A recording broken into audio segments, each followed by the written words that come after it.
Hola a todos. Vamos a ver.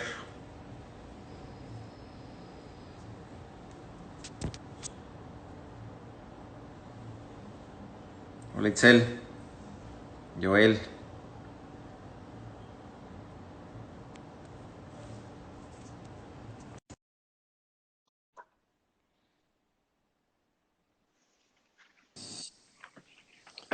¿Qué hubo, Jesús? Hola, buenos días. ¿Me escuchas bien, Emilio? De lujo, ¿cómo estás? Muy bien, gracias a Dios. ¿Y tú? Muy bien, qué gusto verte. Igualmente, me gusta ¿Eh? saludarte, me gusta estar aquí contigo. Qué buena onda que me aceptas echar una platicada hoy.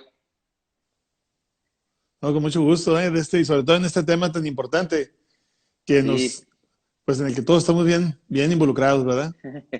Sí. Bueno, Aprendiendo unos de otros.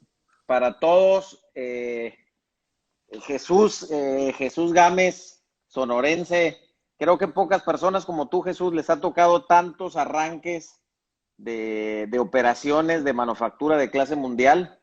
Realmente te respeto muchísimo con eso. Sé que has vivido un montón de Gracias. experiencias distintas sectores de todo tipo, pero para los que nos escuchan, una cosa que tengo que reconocer es que siempre con tremendo liderazgo y con la gente que ha trabajado en tus operaciones, siempre estando contenta y motivado para trabajar y para salir adelante. Así que muchas gracias, Jesús, que echamos una platicada hoy. Muchas gracias, Emilio, qué amable por la invitación. Y sí, gracias a Dios, me ha tocado la oportunidad de arrancar varias operaciones desde cero y transformar otras también, dándole ahí trabajo con el equipo, ¿no? Sobre todo para darle la vuelta, ¿no? Siempre con el equipo enfocado. Gracias a Dios nos ha ido bien. Qué buena Sí. onda. A ver, yo creo que lo primero, Jesús, es que te ha tocado a ti vivirlo, nosotros también trabajando, colaborando contigo, es uno, la importancia de reactivación económica. Yo he venido insistiendo que independientemente que sé que estamos, y estamos conscientes que estamos en un momento muy malo con respecto a la pandemia, es decir, que la curva sigue para adelante, también estamos convencidos que no hay forma de financiar el encierro, de seguir financiando el encierro, y que por la salud también, la salud mental, económica y la salud física de la gente, necesitamos buscarle una forma de abrir y de hacerlo de forma segura. Y yo creo que tú has sido un ejemplo de eso en el tema de la reapertura. Entonces, lo primero que me gustaría un poco platicar es la necesidad de abrir, ¿no? ¿Qué pasa con tus clientes, las exigencias y decir, pues tenemos que buscarle cómo sí, ¿no? Claro que sí, mira, y en ese sentido, las etapas en las que ha ido pasando esto, más de 100 días ya que empezó esta contingencia, nos ha llevado por etapas distintas que hemos ido aprendiendo en lo que es la implementación, porque antes de eso hubo una preparación en lo que estaban pasando en otras regiones y ver cómo les estaban afectando y ver cuáles eran los impactos también que se tenían económicos y sociales. Y de ahí a ver cuáles son las mejores prácticas que están llevando a cabo ellos y cómo es que sí se puede seguir trabajando, se puede seguir con la actividad económica, pero no igual. Y ese es el punto medular aquí, que si queremos regresar como estábamos antes, ese es un grave error. Correcto. La reactivación económica se tiene que dar en los nuevos términos que te marca el entorno y que te va diciendo la pandemia qué está pasando, ¿sí? Pero si nosotros no estamos trabajando sectores que son esenciales de inicio, como lo médico, eso tiene que seguir trabajando. La telecomunicación, con tanto home office, con tanto home school, todo esto que está sucediendo, se necesita de los artículos, de los productos que se hacen en la manufactura. Entonces, esos sectores que tienen que trabajar, ¿cómo le van a hacer? Y cómo entonces tenemos que aprender a implementarlo. Y luego viene ya la segunda fase de esa reactivación. Entonces, definitivamente, la reactivación se tiene que dar porque la vida tiene que seguir, pero tenemos que saber cuáles son los nuevos Sí. mecanismos en los que debemos de seguir para cuidarnos. Fíjate que decías una cosa ahorita que a mí siempre me ha parecido que este sector, que el sector manufacturero de exportación en México, eh, de repente hay algunas cosas que no le reconocemos, porque además sabemos que es el motor de la economía del país, etcétera. Pero este tema de la cultura que tú decías ahorita, que a mí me sorprendía de las autoridades, de no entender con tiempo qué es lo que estaba pasando en otros lugares, como desde que empezó en China y nosotros tuvimos el lujo de venir más tarde en la pandemia, déjame decirlo así, para aprender. Pero tú hablabas ahorita del tema de mejores prácticas, de estar observando esas mejores prácticas y convertirlas en procedimientos. Pues creo,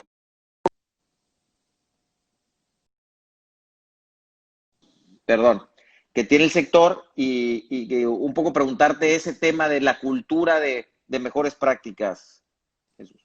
Mira, Emilio, de hecho, primero hay prácticas que son básicas, que son estándares, independientemente de la región y la cultura de aquí. Sí, son prácticas que se aprendieron en Europa, sí, son cosas que funcionan, sí. Aquí, mientras que una autoridad estaba diciendo que no se debía usar el cubrebocas, nosotros ya sabíamos por otras regiones que se debía usar el cubrebocas, porque reduce el riesgo de infección. Entonces, hay que aprender de esas prácticas, ¿sí? No hay que esperarnos a que venga una autoridad y nos diga lo que tenemos que hacer de algo que ya se aprendió en otra región que se tiene que hacer. Entonces, vinimos y lo implementamos acá. En esta cuestión de la cultura, Emilio, de la nueva cultura que tenemos que vivir, tiene que estar siempre enfocado con dos cosas. Es creando infraestructura Correcto. y educando para la cultura. O sea, tú no vas a lograr una cultura si no educas y si no informas. En la parte de la infraestructura, tenemos que crear entonces las condiciones físicas para que la gente se proteja con las separaciones que hacemos, desde el transporte, desde la llegada del personal, desde el chequeo de la temperatura cuando las personas llegan, en los baños, todo esto hace que la gente entonces empiece a entender que el entorno cambió. Y eso Correcto. de alguna manera les empieza a romper el paradigma mental de seguir con una inercia, ¿sí? Tan es así, Emilio, que mucha gente, lo observamos en el día a día, entra a la planta y actúa de una manera y sale de la planta y actúa de otra manera. ¿Por qué? Porque en la infraestructura les está creando un Y, entorno cultural, ¿sí? Entonces, pero eso representa nada más del avance, que es siempre bajo una mejora continua, porque siempre vas a tener oportunidad de crear infraestructura para proteger a la gente. Lo segundo es qué debes de informar y cómo debes de educar. Y debe ser con una comunicación muy asertiva para saberle decir a la gente esto. Quizá haya gente que tenga un estilo de tratar de educar o de informar a través del miedo. ¿Sí? Y eso yo creo que no es lo más conveniente. Yo creo que hay que ser siempre muy puntuales, muy claros, decirle a la gente lo que está pasando y lo que se está haciendo sí, y hacia dónde vamos. ¿Para qué tenemos que hacer? Pero, sí, creo que esto que dices ahorita me regresaría a lo de la infraestructura porque tu planteamiento se me hace bien importante, pero es hablar con la verdad, ¿no? Escuchaba a Miguel Treviño, alcalde ahí de San Pedro Garza García en Nuevo León, vamos a hacer de la transparencia la columna vertebral de nuestra comunicación, ¿no? No tenemos por qué no hablar con la verdad y no necesariamente es el tema de fomentar el miedo, es utilizar los datos, la ciencia de lo que realmente está pasando, comunicarlo con transparencia y entonces poder tomar decisiones juntos, ¿no? exacto. Y mira, en ese sentido, nos sirve mucho a todos, ¿eh? Porque cuando si dices, oye, Sonora tiene 8,000 contagios, y entonces haces un breakdown de dónde son esas personas, ¿sí? Y te das cuenta que una parte es del sector gobierno, otras partes son del IMSS, otras son del ISSSTE, otras son de la Seguridad Social Pública. Entonces puedes entender que los del IMSS son del sector formal, los Sí, empleados del gobierno que está haciendo ahí. Entonces te puedes ir focalizando en cada una de esas áreas. Pero si nos vamos aquí regresando a la planta, algún dato muy importante es cuando la gente se pone nerviosa, es porque recibe información que la pone nerviosa. uh -huh, ¿Sí? Entonces tienes que darle información que le dé tranquilidad en ese uh -huh. sentido. Porque nosotros lo que estamos haciendo con los protocolos es enseñarle a la gente a cuidarse. Pero les Correcto. decimos, esto es para que te cuides aquí, pero es también para que te cuides afuera. Porque si Sí, de nada sirve que te cuides aquí 10 horas que estás aquí en el centro de trabajo y las otras 14 horas vas a lugares donde te puedes contagiar. sí. Entonces, la cultura es Y integral. creo que esto que estás diciendo, para mí la tranquilidad viene de saber que tenemos un camino, un plan de acción de lo que tenemos que hacer, ¿no? Ahí es lo que genera para mí tranquilidad, porque entendemos que estamos en un momento bien difícil. Y tú decías, tenemos 8,000 contagiados en Sonora o 10,000 en Nuevo León, por ejemplo, que eran 5,200 en los primeros 3 meses y en los últimos 15 días han sido otros 5,000 y tantos. Entonces, eso es, otra vez estamos enfrentándonos ahí, pero hay mucha más de 5,000 gente que lo que necesitamos es trabajar. Por eso a mí me preocupa este equilibrio y creo que otra vez platicar con gente como tú que lo ha podido hacer, el equilibrio entre la reactivación económica y el cuidado, ¿no? Y todo tiene que ver con este tema de la cultura. Hay una parte bien importante que me encantó que decías ahorita, que la infraestructura va fomentando cultura. Si tú entras y un lugar está limpio, pues la tendencia natural sería no ensuciarlo porque está limpio, pero es la infraestructura lo que te va generando. Entonces, creo que ese trabajo que han hecho en infraestructura, Jesús, es importantísimo y me imagino que además lo estás analizando y va a ser una cosa flexible y dinámica dependiendo de lo que vaya pasando, ¿no? Claro, esto precisamente ahorita te mencionaba, tanto en la cultura como en la infraestructura, es un esquema de mejora continua todos los días, Sí. en el que vas aprendiendo y vas encontrando nuevos retos que te vas presentando, ¿sí? Ahorita ya hay gente que es inmune, por ejemplo. Ya tenemos gente que le dio y que está aquí inmune, ¿sí? Entonces, en esas personas, tienes que trabajar de una manera, cuidándolos iguales, ¿sí? Pero también haciéndoles saber a los demás que es algo que se puede vencer, pues, si lo Correcto. llevas de una manera correcta, pues sí, entonces son los ejemplos de que sí se puede, ¿no? Pero no se trata de que todos nos enfermemos al mismo tiempo, se trata de estirar la liga a que nos vayamos contagiando poco a poco, ¿sí? Y sobre todo teniendo la infraestructura para poder apoyar a las personas que se enferman. Y hay algo muy importante aquí, Emilio, que la gente esté fuerte en su sistema inmunológico Sí. y también en su salud mental. Porque si se enferma de esto, la gente va a estar muy vulnerable pues, para caer en una situación grave como se enferma. Entonces, si es un esquema de estar buscando todos los días debe haber una reunión con el comité para evaluar los casos positivos, los casos sospechosos, la infraestructura, el seguimiento, todos los días. 15, 30 minutos que le digas a esto, te va marcando las oportunidades y las va cerrando. Y la gente lo nota, ¿eh? Sí. La gente lo nota. La gente dice, dijeron que iban a poner esto, ya lo hicieron. Entonces le vas creando un compromiso de ellos de que ellos también tienen que hacer la parte que les toca. Claro. Esto creo que es una de las cosas que ha cambiado en el rol también de los líderes de las operaciones, como en este caso tú, Jesús, es eh, el administrar de la mejor forma posible la salud y luego la combinación de esta salud con la productividad se ha convertido en prioridad uno de lo que le llamamos business continuity, ¿no? Es decir, la salud se convierte en la gestión principal del liderazgo porque sabemos que es lo que mantiene o no la planta operando. Entonces, esto ha cambiado tus prácticas de la gestión de la planta todos los días, ¿no? Así Jesús. es, sin duda, ¿eh? Sin duda. Y mira, de todos los días y tenemos bajo ese esquema entonces actividades que tenemos que hacer que sean un contrapeso a la negatividad que está recibiendo del entorno. Pues. Entonces, por ejemplo, los viernes 3 de la tarde, si de 3 a 4 tenemos un tema que no tiene que ver con el negocio, que tiene que ver con algo de motivación, que tiene que ver con un tema, con una historia de éxito de alguien o de algún invitado, que podemos conectarnos una hora al día. ¿Por qué? ¿Por qué lo hacemos el viernes en la tarde? Puede decir, es que ya te vas y eso no. Es que viene después el fin de semana. Y entonces tienes momento de reflexionar la semana, pero lo último que viviste en la semana es algo que se te va a quedar grabado y Claro. le das tiempo que lo dijera mejor entre sábado y domingo. Tiene su estrategia esto. Pero entonces le vas creando alimento positivo a la gente que se traduce después en que la gente también se enfoca a ser muy productivos. ¿Eh? Y lo hemos notado mucho. Por ejemplo, la gente de home office. Es increíble lo que hemos visto, Emilio. Cómo hemos avanzado más rápido. 20-30% más de productividad de los muchachos que están en su casa haciendo home office. Las juntas que son programadas de una hora de home office se acaban en 30-40 minutos. O Sí. sea, es increíble el dinamismo productivo, ¿sí? Y la gente tiene un espacio más de tiempo para hacer otras cosas, pues.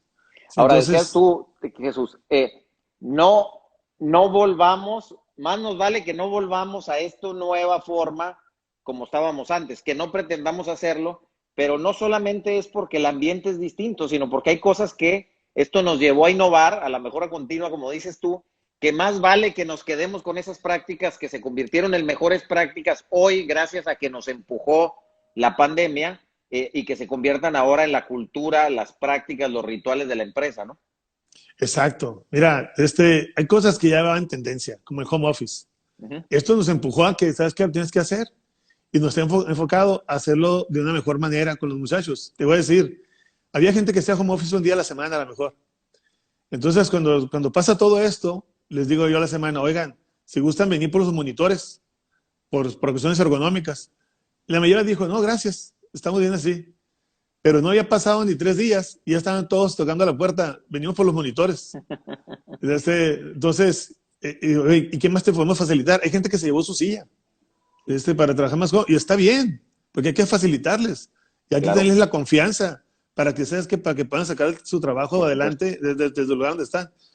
Esto, Emilio, esto que estamos viviendo ahorita no se va a acabar a fin de año, va a ser algo que va a continuar en mayor o menor escala y tenemos que estar preparados anticipadamente para lo que se pueda dejar venir. No esperar que venga y ser reactivos, sino ser proactivos para estar lo mejor preparados posibles. Que yo creo que ahí es donde radica el poderse mantener optimistas, Jesús, porque de repente suena como rollo, pero sí es bien importante la parte, la salud mental que se deriva de estar optimista, feliz, contento en las cosas que estás haciendo. Y aunque el momento está muy difícil, creo que otra vez regreso al tema de saber hacia dónde vamos. Y esto es tanto de los liderazgos nuevos, es una habilidad de los liderazgos que tenemos que desarrollar y también de todos los equipos de trabajo. Ahora, a mí hay una parte que es donde yo todavía tengo preocupaciones, y me gustaría tu punto de vista, que es este tema de la casa al trabajo y luego cuando sales de trabajar, porque, y específicamente creo que hay que seguir el modelo, las mejores prácticas de empresas como ti y lo que estás haciendo tú en tema de infraestructura, que requiere mucha inversión, por cierto, ¿eh? Ese es un tema Sí, que es sí, importante, sí requiere mucha mucho. inversión, que ahí es donde yo creo que debería de haber más apoyo de los gobiernos para que las empresas, particularmente las pequeñas y medianas, pudieran desarrollar esta infraestructura, pero aprendiendo de ustedes. Esa es una de las actividades que yo creo que se pudiera hacer todavía mejor en coordinación con el gobierno. Y la segunda es este tema de la chamba, vete para la casa. Síguete cuidando, ¿no? Mantén la cultura. Estos dos temas son los temas que a mí me preocupan. Sí, mira, eh, son temas muy importantes, ¿eh? Y aquí hay una clave muy importante. La gente va a crear conciencia y se va a cuidar si siente presión de sus peers. Es decir, si Sí, tú creas la conciencia de que la gente se tiene que cuidar y que tiene que tener la responsabilidad de cuidar a los demás, entonces lo que va a pasar, Emilio, es que la gente va a presionar a otro y decir, oye, te vi en las redes sociales que andabas en una carne asada, te vi que estabas en tal parte de en tal convivencia, te pones en riesgo, me pones en riesgo a mí. claro. Entonces, cuando sienten presión de sus peers, es la mejor manera de motivarlos a que, ¿sabes qué? Mejor no lo hago. Primero va Sí, escondiéndose y luego mejor no lo hago. ¿Por sí. qué? Porque de esa manera se sienten aceptados por el grupo, porque se cuida y cuida a los demás. Entonces, Sí. esa parte, si la manejamos con mucho tacto, sí vamos ganándole terreno a ese Sí. tema, ¿no?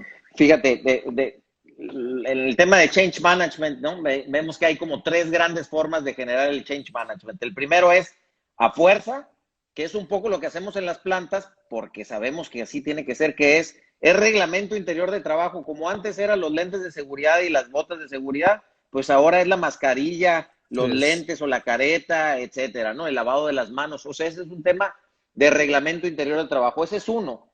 Que no es necesariamente el más eficiente porque tiene que ser, requiere de mucha gestión. El segundo, como dices tú, es el tema de presión social, que es una forma muy eficiente de cambiar. Y yo creo que sí necesitamos como mexicanos, que a veces en nuestra cultura no está muy arraigado, el poder exigir a alguien, decirle, oye, ponte el tapabocas, o entonces no me junto contigo porque te me estás acercando mucho, o no traes puesto el tapabocas, ¿no? O no te voy a ver, o no voy a ir a trabajar contigo, o le voy a pedir a la empresa que no te deje entrar porque te vi en la carne asada, que es el tema de presión social. Y ojalá nos podamos mover al tercer nivel de transformación y de cambio, que es el convencimiento, de que cada uno de nosotros estemos convencidos de que tenemos que cuidarnos porque es nuestra responsabilidad por el riesgo que le damos a los demás, ¿no? Así es. Y mira, Emilio, aquí te comparto dos ejemplos que me ha tocado vivir aquí en la planta. Uno, hay una comisión de seguridad y medio ambiente que donde están participando operadores, personal administrativo, gerencia y también el sindicato. Ujú. Entonces, esta gente, sí, hace un recorrido y tiene dentro de sus actividades checar que la infraestructura, los puntos de COVID se estén llevando a cabo acorde al protocolo. Y de ellos han salido muchas cosas, como es el hecho de que haya una carta firmada voluntariamente por los empleados donde hacen el compromiso de seguir los protocolos. ¿Y quién te va a decir que no si viene de ellos mismos? Claro, Entonces todo el mundo se suma y entonces está haciendo un compromiso y dice, oye, si lo rompo, yo lo firmé, yo lo leí, lo firmé, estoy enterado, no me puedo decir que no sabía. Entonces, esto de alguna manera es un escaloncito más en avanzar y ganar. Y lo segundo es cómo vas creando conciencia. Y en ese punto que me parece muy relevante es cómo creas ciertas emociones cuando das un comunicado. Pues sí. mira, te comparto rapidito. Yo le estaba llamando la atención a un grupo de jóvenes administrativos porque se habían ido a comer juntos en un mismo auto. Ujú. Entonces le estaba diciendo que se ponían en riesgo ellos y cómo ponían en riesgo los compañeros. Entonces me dice otro compañero que estaba escuchando ahí, que no era del grupo ese, me dice, ¿puedo decir algo? Sí. Entonces le dice, oye, yo en menos de 30 días perdí a mi abuelo y perdí a mi papá, dice, por el COVID. Sí. Y yo hace 30 días no pensaba que esto pudiera llegar a afectarme a mí. Entonces, las palabras que yo dije, Emilio, ahí quedaron, pero las que les dijo el muchacho, hasta a mí me llegaron. Pues. Claro. O sea, a todos los que están ahí, oye, es que ya estás viendo a alguien con el que vives todos los días, estás viendo la tragedia, pues. Sí. Entonces, Nos tenemos compromete. que, nos compromete, exactamente, nos Sí, compromete eso. sí. Yo todos los días trato de reflexionar sobre esto, Jesús, porque es el tema de la responsabilidad de lo inevitable que es reabrir la economía y reabrir, digamos, nuestras vidas. Pero la primera necesidad que tenemos ahorita es la de cuidarnos y volver a restablecer las fuentes de empleo para la gente. A mí esa es una de las cosas Sí, que más me preocupa. Entonces yo creo que la conciencia viene precisamente de, todavía estamos en momento de posponer lo social, de posponer algunas de estas cosas, no es lo más importante, pero hay que ponernos en los zapatos, como decías tú, de este muchacho que desafortunadamente perdió a su abuelo y a su padre por esta circunstancia, y también ponernos en los zapatos de la gente que hoy no sabe qué hacer, no tiene trabajo y por lo tanto hay que apoyar a las empresas que sí estamos dando toda la infraestructura para poder restablecer lo económico, porque se convierte en un problema, y creo que particularmente en Latinoamérica, pero está pasando en otras partes del mundo, donde el problema de lo inevitable que es reabrir la economía para la salud y para la paz social. Entonces, ¿cómo lo hacemos esto comprometidos con el tema de la salud? Y me parece que eso es lo que tú estás liderando, esto es lo que tú estás haciendo, Jesús, y por lo cual yo te agradezco mucho. sí, mire, Emilio, y quiero agregar algo. Cuando nosotros hacemos pruebas aquí y detectamos algún caso positivo, rompemos una cadena de contagio. Y eso es muy importante, sí, porque con eso reduce los contagios. Pero una manera positiva de cómo combatir esto es que tus proveedores locales, los protocolos que tienes, se los extiendas hacia ellos. Sí, Les enseñes, los eduques, les exijas y les des de alguna manera apoyo en ciertas cosas de infraestructura para esto. Es decir, si viene un proveedor a entregarme algo, oye, tienes que usar cubrebocas, no vas a poder entrar a la planta sin cubrebocas. sí, O sea, discúlpame, pero no, es una regla y tienes que hacer esto. Pero también es enseñándole que vengan los administrativos. Y cuando digo vengan, no que vengan físicamente, sino virtualmente decirle, se tiene que cumplir con esto y esto y esto. Y tú tienes como yo tengo el compromiso de ayudarte a ti, tú tienes el compromiso de ayudarle a los que son tus proveedores. Y vamos creando entonces una cadena, ¿sí? Productiva, pero que sea libre de COVID, pues, ¿sí? Y exacto. con eso, de esa manera fortalecemos la cadena la cadena de suministro, la cadena del negocio en el que estamos. Sí. Tenemos que ser más eficientes nosotros, Jesús, en contagiar la cultura de clase mundial y de prevención que lo que el COVID es en su eficiencia de contagiar uno al otro. Dicho de esa Eh, manera, exactamente, Miguel. Sí. Así Sí. bueno, yo con esto cerraría otra vez agradeciéndote. Sé que eres un lugar de generación de cultura de clase mundial. Desde hace mucho tiempo lo ha sido. Jesús, Gracias. siempre exigiendo más a ti primero y luego lo que va pasando a tu alrededor. La verdad me da mucho honor haber compartido este proyecto que compartimos contigo y muchos otros antes. Sí, Y gracias. este espacio, esperando que les sirva a todos los que nos han visto, por ahí se va a quedar publicado en redes. Importante haber hablado hoy con Jesús Gámez, de ti, Muchas, desde muchas Hermosillo. gracias por la invitación, Emilio. Un saludo a todos los que nos están escuchando y aquí estamos a la orden como siempre. Cuídense mucho. Ánimo. Mi hermano, hasta luego. Gracias, hermano. Gracias, hermano.